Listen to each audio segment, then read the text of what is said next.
Hello, this is Ray Phoenix here again, and this time I'm going to be doing a Let's Play of one of my favorite video games ever made in the history of anything ever. This is Jumping Flash on the PS1. I already did 2 videos of this game showing Super Mode in this game. Now I'm going to make a series of videos showing Hyper Mode in the game. It's even more bat crap insane and more fast and even more filled with more twists and turns. Let's watch the intro. A black shadow threatening the safety of peaceful worlds. An evil scientist who frightens children and is bent on slavery. A giant robot has seized the peaceful world and carried it off. Aloha's evil plan is to turn it into a huge private retreat for himself. Universal City Hall, here to help the people. Robin can do the job. Let's go, Robin. Jump and go. That bear in Aloha, he's ripping our world apart. He's ripping our world apart, and he's making us basically live in his own private resort. How does he have the right to do that? No one gave him the right to do that. You have to buy the land. You have to pay for the land yourself. He clearly didn't do it, so it's stealing. He's basically shoplifting from the store that is our world, if you could say that. So here's the first level in the game, a jump in the Highlands, in the Scottish Highlands. I guess it's like in Scotland or something like that. Oh, look at that, we're already in a bonus stage. Bonus stage, okay, so you have to pop all the balloons. You know, I really fancy these bonus stages a lot. I quite enjoy these bonus stages, actually. This is one of the most favorite parts of the game, the bonus stages. I should make a whole game that's just breaking balloons before the time limit. I think they actually did do that once. They made a PC game at one point called Balloon Blast. I only played it once briefly back in like 2008. And I never really saw it anywhere else. I mean, I never found the game anywhere else or saw it anywhere else. I don't even hear anyone talk about it really that much. I don't know what happened to that game, but it's basically like this if this whole game was just popping balloons. And sometimes I have to shoot balloons multiple times with Robin's arrows so they can be destroyed. Like, come on, like how strong are these balloons? Like how much, like are they metal balloons? Are they made out of uranium or something like that, or some really hard material? So you have to collect the 4 jet pods so we could leave the stage. I know, I played this game half a trillion times before, so I know how it is. And that teddy bear on the screen is telling me how many left to take. It's got 1. Okay, I got all of them now, so I have to go to the exit. Ooh, time extension, that'll give me some more points in the end. And whoa, here we are, the exit. Alright, we're on the exit. It's rotating around, stage clear. Yeah, we know it's the stage clear. Jump back into the sky. Yes, we all know we do that. See, that's what Robin does. Robin basically is like a Sonic the Hedgehog. I think he was intended to be like Sony's Sonic the Hedgehog at first. Come on, he's fast, he's strong, he's powerful, he shoots frickin' stuff out of him, he shoots all sorts of different things, and he has to stop an evil mad scientist that has an whole army bent on taking over the world.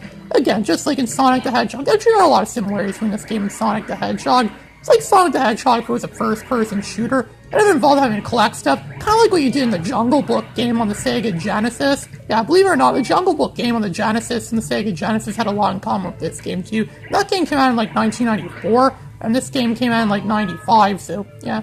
This game actually is a series, actually. This game did have a sequel called Jumping Flash 2, which some people say is better than this one, some say the first one's better. I don't know, I honestly don't know which one's better or not. I play both those games a lot. I both really enjoy them. They're both very good games. If you have a PlayStation, you're out of your mind not to buy any of those games because they are really good. And there was a Jumping Flash 3, which only came out in Japan, which I really wish I could play that game. It only came out in Japan, so that's how I never got to own it. A lot of people that lived in America didn't even know it existed. But I really would like to play that game, so I really wish I could get my PlayStation emulator working so I could play Jumping Flash 3 and make videos of that game. I'd love to do that.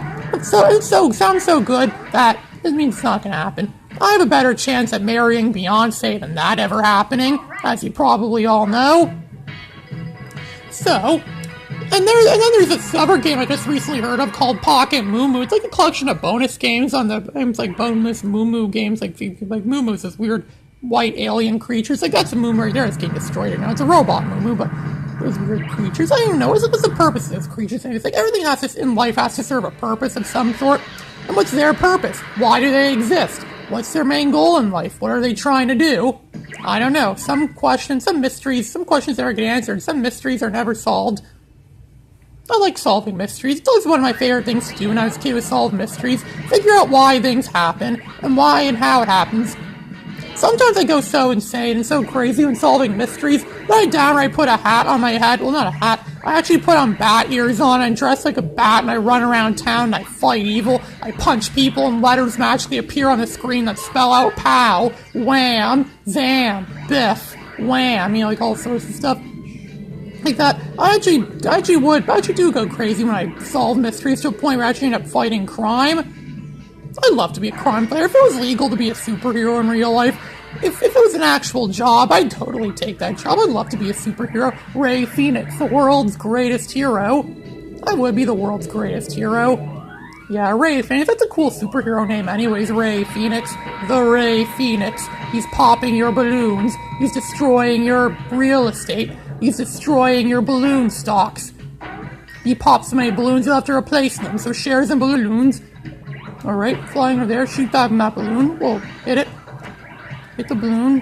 Hit that. Yeah, I got all of them. Perfect. Yeah, the music in this game does have an awesome soundtrack. I mean, this is some of the best music I heard in any video game ever. Move over Zelda, move over Super Mario Brothers. No offense to you guys, but Jumping Flash is a better soundtrack than you. That's something you could be jealous of. Then again, Jumping Flash is probably more jealous of all those other games, but the fact it's not as successful as all those other Nintendo games like Zelda or Mario or other stuff like that. Extra 2-2. Now we're in a maze this time. It would really be a lot easier if you could sidestep in this game, but you can't sidestep. Speaking of sidestepping, this is a first-person shooter, as you can clearly see, because you're shooting stuff, and it's first-person, you shoot stuff, so therefore it's a first-person shooter. I actually like this game a lot more than Wolfenstein 3D and Doom, and even Duke Nukem. This game's a lot better than all those games, in my opinion. That's probably an unpopular opinion, but hey, I even think this game's a lot better than that crappy game, Earthbound. You know that crappy game on the Super NES called Earthbound? People say it's one of the best RPGs ever made. It's one of the greatest video games ever made. And I think it's, well, guess what? I think that game sucks. I don't think it's that fun of a game at all. The story turned me off. The gameplay isn't fun. You don't shoot stuff in the game. You don't jump around or fly around stuff. You don't hit stuff. You don't collect stuff. You don't save people. You don't really do any actual solving puzzles. It's just to simply walk around town. Come on, if I really wanted to walk around town, I could do that in real life. I live in a town that's boring enough as is. I'd rather just walk around my boring town and do stuff like that in real life. That would be getting more exercise, saving electricity so I don't have to play the game. And it'd be better for me because it'd be exercise, and exercise is always fun. It's always good to get some exercise, to get out and explore the world. I wish I could do that more. Unfortunately, I'm very confined to this place I live in, which I hate. I hate isolation. I hate living in isolation. That's kind of what it's like when you live in my town, in my crappy apartment, or my crappy dorm room, or not my grandma's house. No, my grandma's house is awesome. I love my grandma's house. Church doesn't have internet, but everything else about her place is great. I have so many video games there. I have her Quasar TV in the bedroom, which I'm playing on. I'm using to play this game on. I've used it to play a lot of my other games for my videos. In my Ape Escape Free video, I talked about that. So yeah, it pays to have a good TV, a good classic TV. It's good for these classic video games that I love. Yep, I love the classics. Classics are awesome. This game, as I keep saying, this game is bat crap insane, really. Like, come on, who thought of this game? I still wonder that to this day. Who thought of this game? Whose idea was this? It's like Yellow Submarine, the video game. If they made a video game based on that Beatles movie, Yellow Submarine, it would be something like this.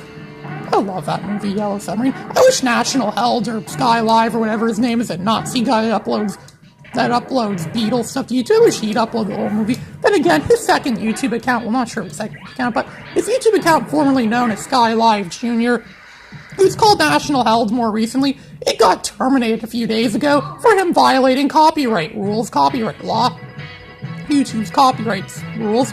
So that's no surprise his account got terminated, just like his other account, because we're uploading the whole Hard Day's Night movie. And he uploaded all of 8 days a week, too. So that's good that he got to do that so we could all enjoy it. Why should upload Yellow Submarine, too?